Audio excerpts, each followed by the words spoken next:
Samantala, tumaas na ng hanggang 50 piso kada kilo ang presyo ng ilang isda sa palengke. Dahil na rin po yan sa pagtaas ng demand ngayong mahal na araw. Darito po ang report. 10 hanggang 30 piso na agad ang minahal ng mga lamang dagat sa farmers market sa Cubao, Quezon City. Ang galunggong na 80 pesos ang kada kilo noong nakaraang linggo, 100 piso na ang kilo ngayon. Ganyan din ang dati at bagong presyo ng 1 kilong tilapia. 10 piso naman ang iminahal ng bangus na 120 pesos na ang kilo. Nasa 300 hanggang 390 pesos naman ang kilo ng hipon, habang nasa 250 pesos naman ang kilo ng pusit. Kasi Holy Week nga, di ba? So karamihan hindi kumakain ng meat.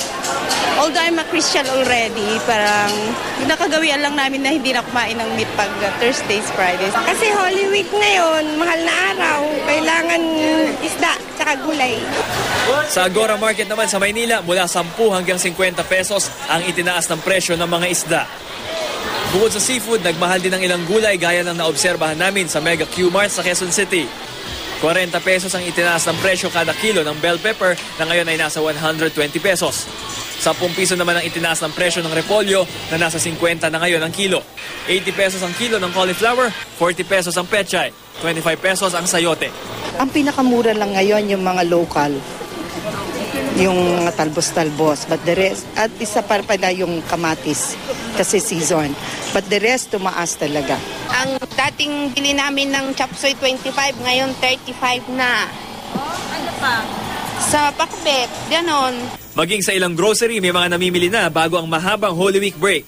Sa mga mall naman, may mga naghahabol na rin ng pamimili. Tulad ng pamilyang ito na naghahanda na para sa kanilang beach outing.